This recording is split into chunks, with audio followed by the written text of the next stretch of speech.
What else do you have to lose, you ask yourself? For the longest time, the answer was nothing.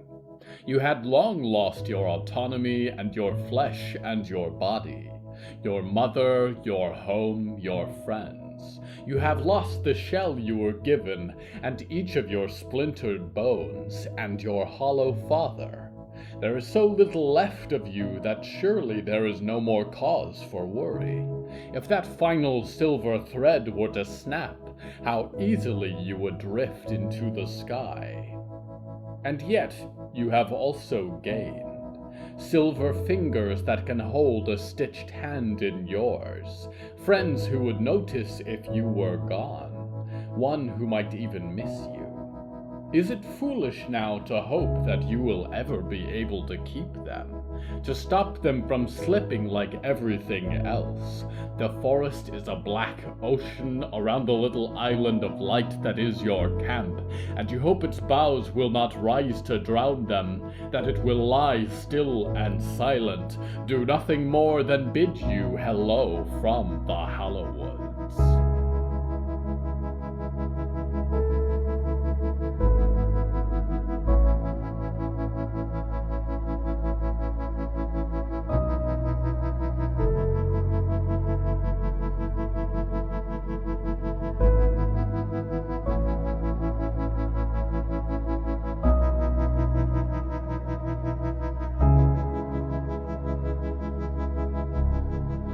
Right now, I am standing in front of a closed door, although to call it a door implies that it exists in a firm sense, and that is a matter of perspective.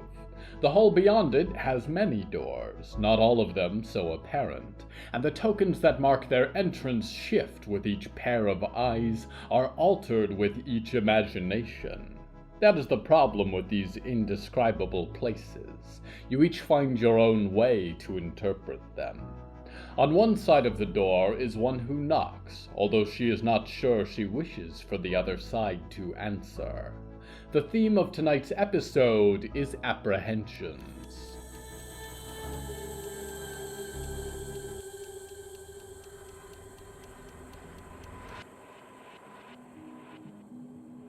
Victoria Tepiani knocked a second time, and a rustle from the other side of the door told her what she already knew. That Clara was inside. The faded gold patterns of the wallpaper in the hall spiraled towards distant windows like spider webs, and black wooden doors punctuated the distance every so often. It was not close to her own dormitory, or at least it didn't feel so. Did anyone live up in this wing besides the director's new favorite? "Who's there?" Clara said, muffled from the other side of the door. "It's Victoria," she replied, and pulled a loose strand of hair away from her eyes, found it a place behind her golden comb. "Can I come in?" "Victoria?" Clara said, and sounded far off for a moment, confused. Hold on." There was a thudding of footsteps, objects moved and rustled, and a rattle of the doorknob. The door swung open just a few inches, enough that Victoria could see a few twists of Clara's curly hair and a dark eye watching her. "Is Friday back?" Clara said. Did they find her?" Victoria frowned. Old clicks die hard, she supposed. "No, sorry. It's not that. I wanted to talk to you." Clara might have frowned in turn. The gap of the door grew a little narrower. "Well, that's a first since the summer program." Victoria breathed out a long breath. She could not let Clara under her skin, not when so much lived there already. She put her hands on her hips and repeated her question. "Can I come in?" "I'm busy," Clara said, and the door almost closed completely. "But we can talk after class sometime." "I'm busy too," Victoria said, and stuck the toe of her boot in the door to stop that last half-inch of opportunity from vanishing. "And I'll be honest, you're not the first person I'd pick for a pleasant conversation.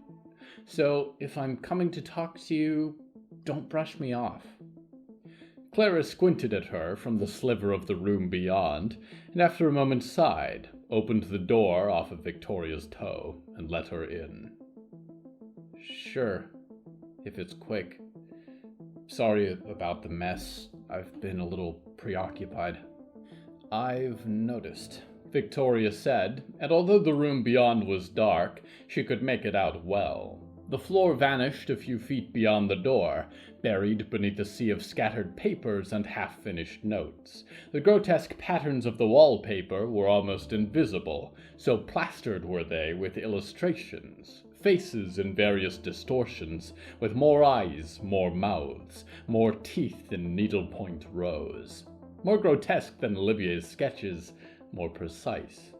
Letters in languages that probably only Lawrence Abbott knew. The room smelled heavily of dog, had a different scent too. Charcoal, maybe, or sulfur. "Well," Clara said, and moved to sit in the nest of blankets on her bed. Her eyes were bloodshot, as if studying for finals, although that was a few months off yet. "What can I help you with, Victoria?" "I'm not the one who needs help," Victoria said, and crossed her arms, hoped that the smell of the room would someday come out of her embroidered dress. "What's she doing to you?" "I don't know what you mean," Clara said, brows furrowed. Her hand moved to the bed. There was a book beneath the covers, Victoria was sure. "The director," Victoria said. "I hate to be the one to break this to you, but you're not special. Before you, it was Olivier. Blackletter always has a pet project. Harrow, Arnold. We all watched Olivier go from the front kid in the class to the kid who was always gone, running missions, doing special tests, too good to spend time with anyone else. And I'm getting deja vu here." "I appreciate the concern," Clara said, and feigned a smile. "But I'm not Olivier. I know what I'm doing. And I'm not going to make the mistakes they did." "What are you doing?" Victoria said, and stepped through the piles of refuse to the windows, slid open the curtains to find that the glass behind them had been papered up. "What is all this? Why do you suddenly care about me, or how I'm doing?" said Clara, and Victoria shivered. She could not see the phantom hound, but she knew it was somewhere around her. "Where was all this concern when I was blind in the forest and our friends were getting ripped apart? How's Arnold doing these days?" Victoria felt a twist of emotion in her chest, breathed out to let it free, so it didn't turn into anything more. "I wasn't in control of myself," Victoria said. "If I had stayed, I was going to hurt someone." "I'm getting tired of hearing that," Clara said, and folded her hands in her lap, glared at Victoria from where she sat. "You left, and people got hurt anyways. So forgive me if I don't see you as the best authority on what's safe or what to do with my powers." "Don't let her destroy you," Victoria said, and stepped away towards the door, an invisible hound prowling at her heels. "That's all I came here to say. I'm here at this library to learn. I'm here to get better. And when I'm done, I'm going to go back to my parents in Guatemala, and I'm going to have as much of a normal life as I can. Whatever's on the other side of this place for you, don't lose sight of that." "I guess that's the difference between us, then," Clara said, and put her hands in the dark expanse of her hair, looked at Victoria with an impossible tiredness. "For me, unless I figure this out, unless I fight for it, there is no other side." Victoria began to say something else, but Clara flicked her hand and the door slammed shut, left Victoria standing in the hallway again. She stood alone for a moment, and a surge of heat in her face brought tears to her eyes. She hadn't run away. She had left, yes, but not run away. Was it cowardice to walk away from this door now? No. Clara had made herself clear, and Victoria was not going to drag her away from the cliff she pursued. If she wants to fall, Victoria thought, let her fall. She turned and stalked away down the hall, a click of high boots and a flourish of her dress, and left in the shadows behind her only a thin line of orange light flickering from beneath Clara's door.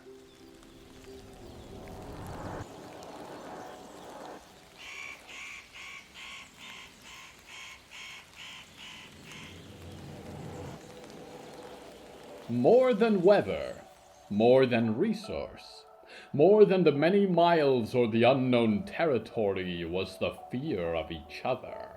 When the black rains fell and the first of your governments after them, so much of the terror that spread like wildfire was not born of what might fall from the sky or what the world might look like in the wake of the collapse, but of what your neighbor might now be compelled to do. If there had been more trust, I wonder, would it have fallen apart all the same? Would your communities have been able to weather the storm? The evil was not in the heart of your fellow man, but in the sky, and in the water, and in your mind. North, you thought. I will go where no one is, and put together the pieces on my own. I will be the only danger. If only that had been true. But the North already belonged to someone else, and the road was not so scarcely traveled as you might have thought. Who is safer now, then? Those who never left and cluster in their fallen cities and face the darkness that creeps in the street gutters at night? Or those who take harbor in the forest at the end of the world and meet first each new horror born by the water? We go now to one a long time without water.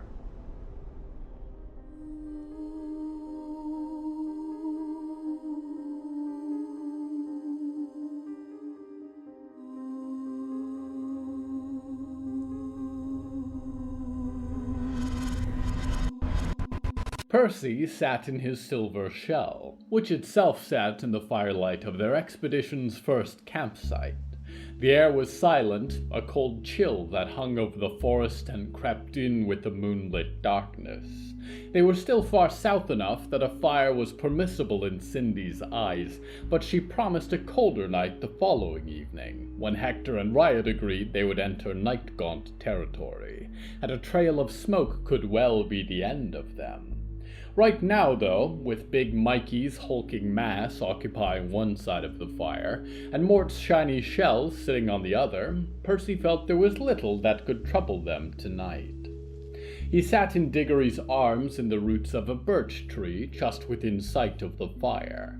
Clustered around it were Riot and Olivier, Hector with his dog. Cindy did not sit, but rather paced around the campsite, double-checking their inventory and the integrity of the small tents they'd set up. In Percy's hands there was a cat, an unexpected guest on their journey, and one he sheltered from the curious horde of dogs that accompanied Big Mikey. "How long do you think Mikey will be with us?" Percy said. "If it's much longer, I think Cindy is going to have a nervous breakdown." "I do not understand it," Diggory whispered beside him. "Valerie was frightened after coming to find that she knew one of my old selves, but she bears no ill will towards me now. Cindy has not been so forgiving." "Old habits, I guess," Percy noted, and ran a silver hand over Nimbus's fur. The cat responded with no particular thanks. "Who knows what she's seen, living down in the States. Not sure it gives her the right to be rude and terrible, though." Percy relinquished the cat onto the ground, where it sniffed at him a moment and then padded off towards the fire, tail high. Percy rolled over into Diggory's shoulder, put his silver face against their jaw. Hey, Diggory? Yes, Percy? Diggory said, and Percy could hear the metal hum of their sharp fingertips on his shoulder.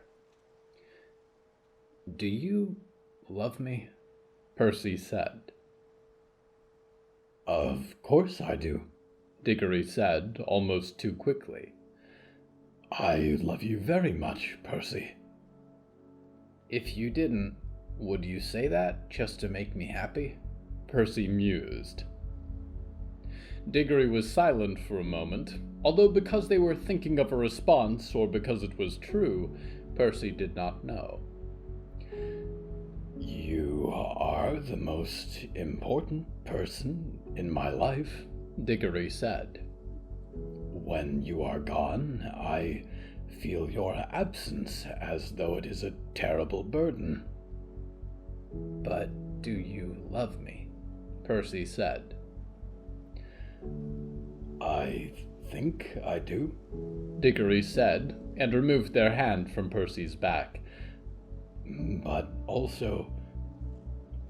What? Percy said, and sat up a little from their chest. Nothing, Diggory said. It is unrelated. What were you going to say? Diggory sighed, which interested Percy because they did not need to breathe. I was going to say that you do not need always to cling to me. I don't cling, Percy said. I was not trying to say that you do, Diggory said.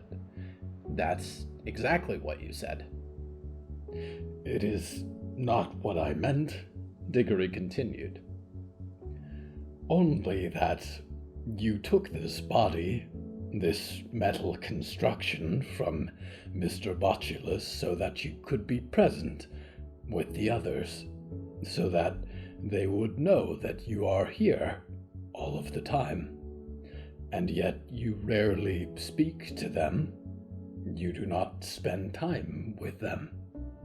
You stay as close to me as you did when you were a necklace around my neck. I think the others would appreciate getting to know you, to really know you. What? You don't want me around anymore? Percy said, and stood up, adjusted his puppet-like balance on the uneven ground.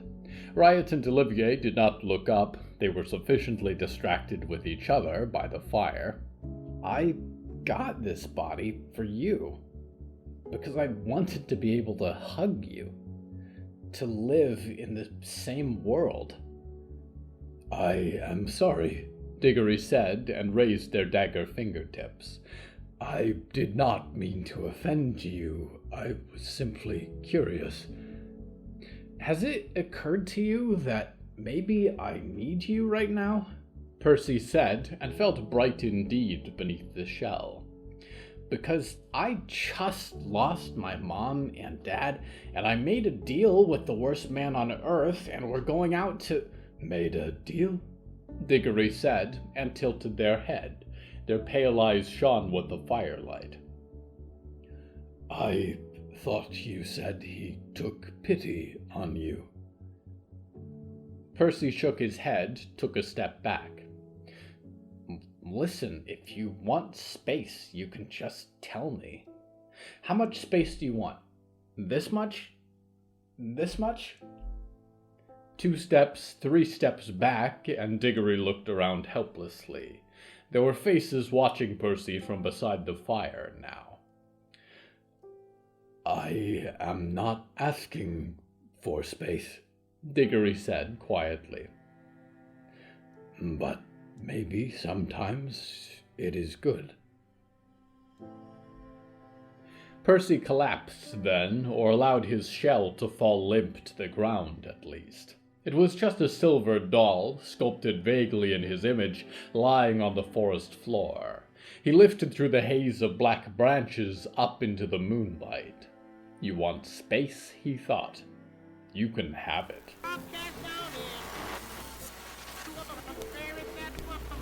There's one rule you always need to remember in marketing.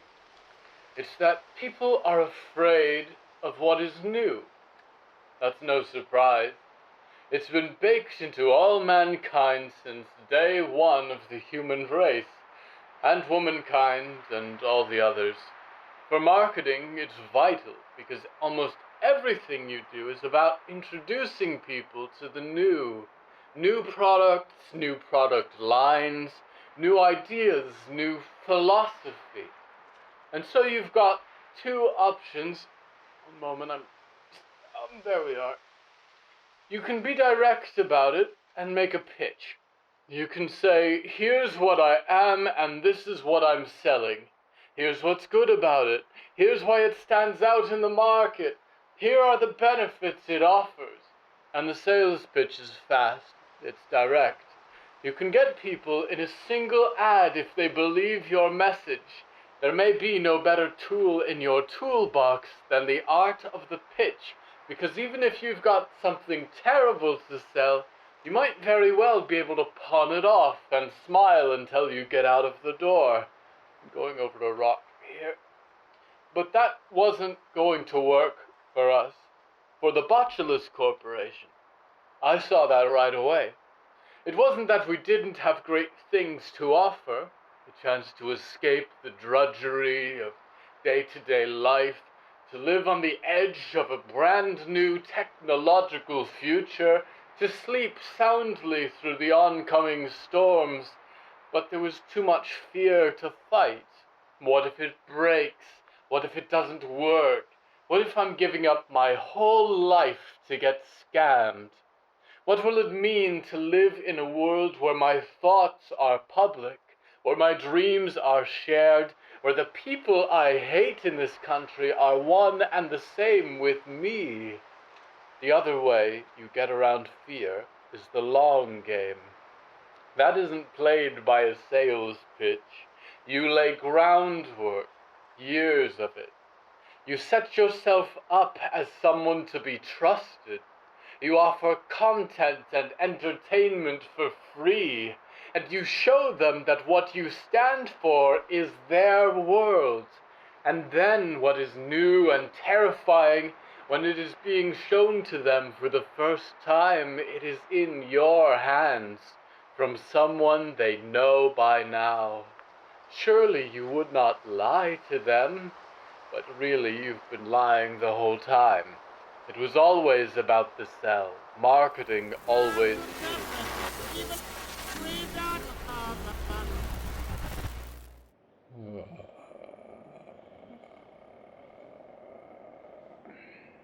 We return now to Percy Reed. It had been months, Percy felt, since he had left his metal body, and it was an odd sensation to suddenly not be grounded to the earth, not to plan footsteps or think about how to act as though confined by the bounds of gravity.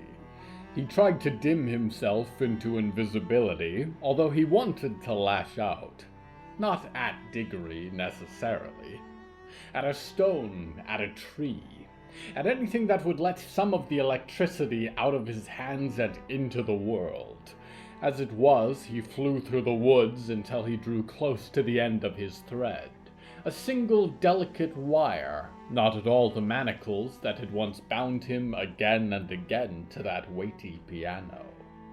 He lifted into the treetops and looked over the moon, the expanse of the forest beyond, and whirled through them in agitation. It wasn't Diggory's fault, was it? Not really.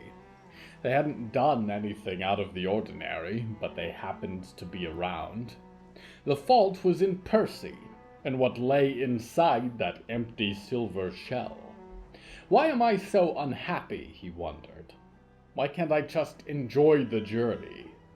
He passed between two trees to spot a figure sitting on a rock ledge overlooking the forest. The yellow wide-brimmed hat told him it was Jonah. He froze for a moment before remembering that he was invisible. It had been a long time since he'd been unnoticeable.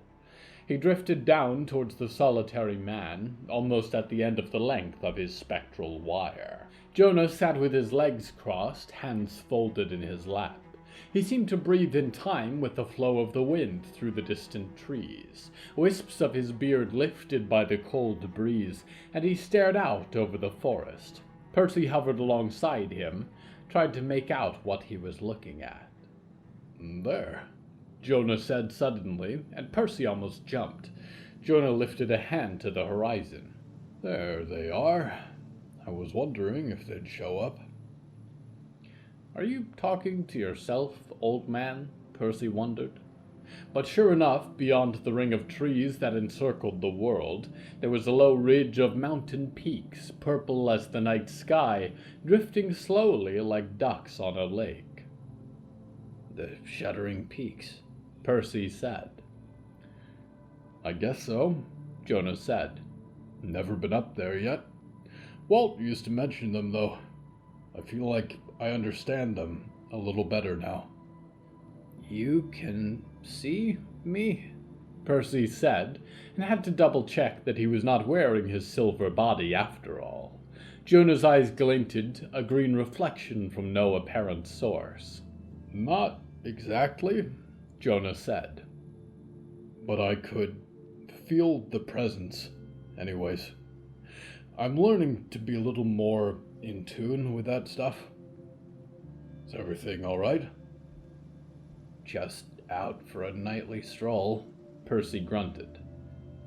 "I also know that's a lie," Jonah said, and raised his eyebrows, watched the shuddering peaks travel in the distance. "There's a lot of things I know lately.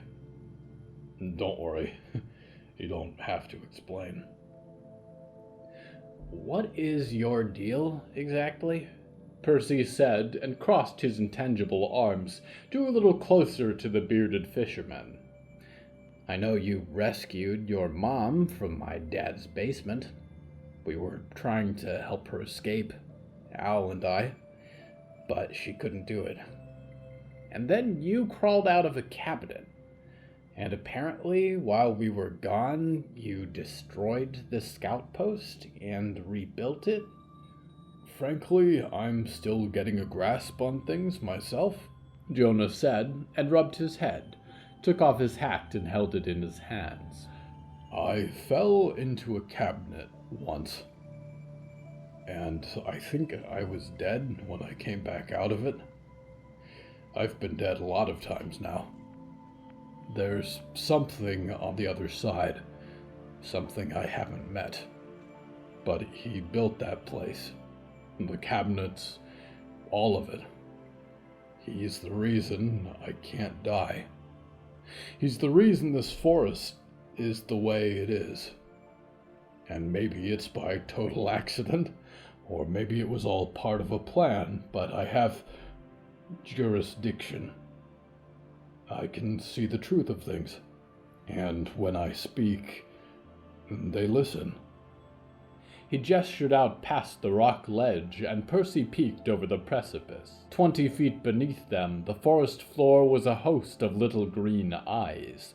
Twisted squirrels and raccoons and 4-winged birds congregated in silent reverence. "So, what is that heart to you?" Percy said. "Something you're supposed to destroy, or to protect?" "I don't know what I'm supposed to do," Jonah mused, and looked over the edge, tossed a bit of a sandwich crust over the edge of the cliff to a waiting rodent. "I know what I'm going to do, which is take that thing apart for good. It's like you and your friends have been saying. It's got to go. And maybe if it stops, I'll stop getting worse."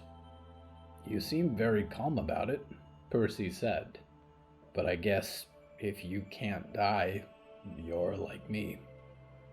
Only worried about other people." "Very worried about other people," Jonah said, and put his hands in his pockets. "I'm sorry about your pa." "He had it coming," Percy said. He was as awful to me as he was to anyone else. I can understand that, Jonah said. Can I ask you a question? Percy said, and wondered if the animals could see him hovering over the forest or if they were watching the stars. Sure, Jonah said. Do you believe in soulmates? If that was a joke, I can't tell, Jonah said. I don't think I do. I hope there aren't, because I'd probably have missed them my whole life, unless they happened to be on a fishing boat. But I like Hector. I think we're good together. And the more time we spend together, the more I hope we get to keep spending time together.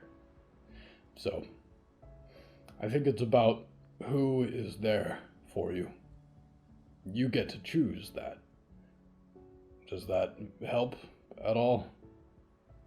Yeah, Percy said. Thanks. He was not sure that it really did. I'm going to head back, Jonah said, standing up with some effort. Let them know that the mountains are moving. I think they're avoiding us, which is good. But on the other hand, that means going through the northmost woods. Percy remained still until Jonah had tromped back into the trees, stared off into the forest, listened to the wind move through him. What do I want? He wondered. Who do I want? And what does the future look like if we come back alive? The forest said nothing in response, only the cloud-streaked sky offered a gift, the first few flakes of white snow drifting down to the earth like stars.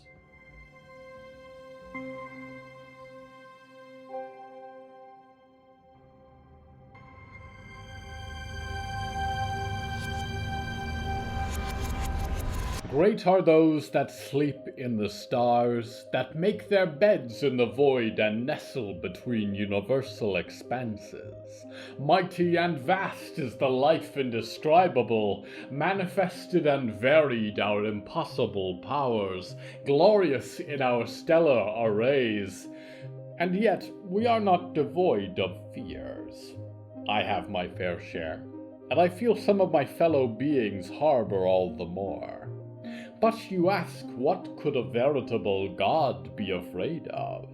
You are life beyond comprehension. You need not food or water. A physical form is only a necessity for special occasions. The answer largely is that you do not want to know.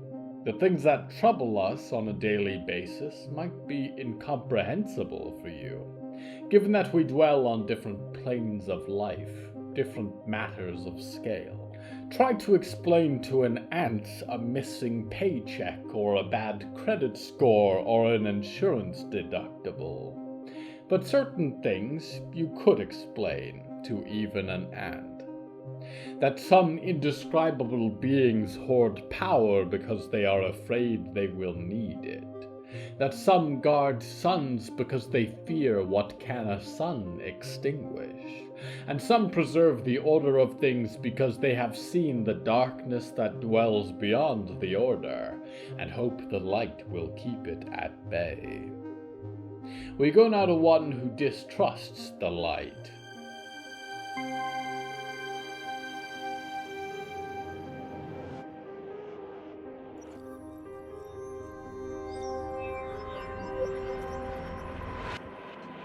I refuse to sleep in the company of that creature, Cindy said, and stamped on the stake of her tent for good measure. It could lift one of you into its mouth and bite you in half without a second thought. Big Mikey would only do that if he didn't like you, Riot said, and gestured towards the bloated corpse with its mouth of jagged teeth. It regarded Cindy with a kind of patience she associated with stalking cats and other hunting predators. If it smiled, it did so to establish its dominance. People aren't my favorite food, Big Mikey said. I like fish best, and spider eggs. Regardless, I'm glad you've had a very nice catch-up with your horrifying friend. Now it is time for him to depart." "But he's my friend," said the armored suit that held the corpse of Bartholomew Chum, although not his personality or his soft-spoken intellect. "I don't want him to go." "Yeah, you're being a jerk," Riot said and shoved rations in her mouth. "You're not going to eat me, are you?" Olivier said nervously to the giant. "Not unless you set me on fire with lightning again," Big Mikey growled. Cindy was about to open her mouth and deliver an ultimatum, but Hector was beside her, set a hand on her shoulder. She seized his wrist on reflex, twisted it back before she realized it was his wooden hand, and the bark fingers felt no pain. She took a step back and turned to him. "Miss Lockhart," he said, "can I talk with you privately?" "Do not let that thing into our rations," Cindy said, and waved a hand before following Hector around the row of tents into the low light of the trees around them. Hector's dog, with its dead eyes, sat by the tents, but did not follow. "What can I do for you, Mr. Mendoza?" Cindy said, hands on her hips, looking down at him. "What you're trying to do, it's not going to work," Hector said plainly. "Thank you for that input," Cindy said. "I appreciate when strange men give me vague advice. I find it most enlightening." "I'm not telling you what to do," Hector said and raised his hands, one flesh, one cursed wood sculpture. "I'm just saying, what you are doing right now is not going to work." "What do you think I am doing right now?" Cindy said, and crossed her arms, shivered. It was getting colder than it had been the last few nights. "I think you're at war with this place," Hector said, and glanced to the black branches above them. "And I can understand that. It's taken my dogs, my arm. Several times it's taken Jonah away from me.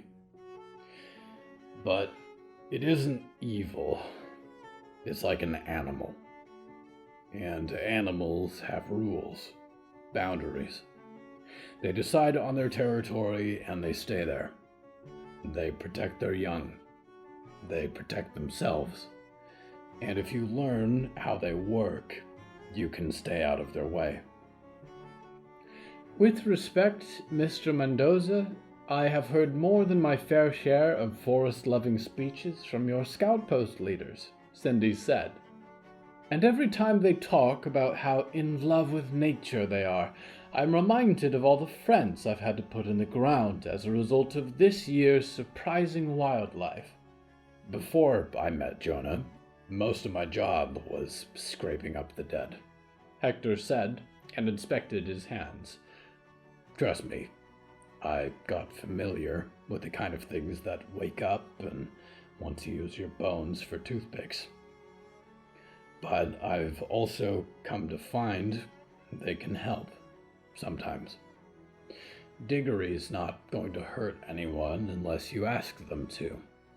Neither is my Heidi. There's a lot of her left in there, even if it's not all that's living in her now. And even in that one they call Big Mikey, I reckon he ain't a danger. These folks want to help. Use them to get to your real enemy. Because that's the distance, and the time, and the weather. That's the journey. That's what we've got to survive." Cindy thought of several ways to start a reply, and Hector stood there expectantly. There was no animosity on his weathered face, no righteousness. Only his scars and his wrinkles, and an eyebrow half raised, and a few specks of wood in the surface of his neck that ran down into the rest of him. There's no point in arguing, she thought. Of course he's here to defend the forest's honor. He's part of it already. Thank you for your perspective, Mr. Mendoza, Cindy said and nodded. I'll take it into consideration as I continue to lead this expedition. There was a stir then from the camp, whispered voices, and the voice of the giant, which was never a whisper. She dashed over the meters of forest quickly, emerged from the row of tents. I'm here, she said, and put a hand on the pistol beneath her jacket. What's wrong? Well, Olivier said, and lifted a hand to catch a tiny point of white light out of the air before it disappeared on their fingertip. It's the first snow of the season.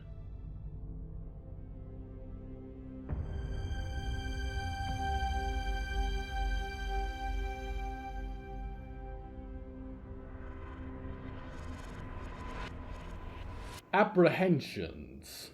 So many worries in such a small frame. What will the future hold? Will it be kind? Will there be enough to get by? Will everything work out all right? Will they still be there for me? They are all valid questions, dreamers, and I would like to say yes. There is nothing to worry about, and it will all be fine, and rest easy knowing there will be peace. But you would know it is a lie, for I am not omniscient, and I do not see the future. But what I can tell you is that many of these questions will be answered by time alone, and it will not yield its secrets before then.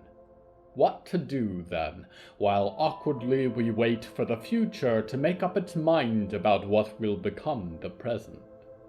I suggest you do not spend that time in worry. Take a walk. Do whatever you do for fun. Set a few things in motion as though things are going to go well, because more often than not, they will. And when the terrible future arrives and is past, you will still be here. One more day spent living, one more night spent dreaming, listening to the thoughts of your loyal host Nickignick, waiting apprehensively for your return to the Hallowoods.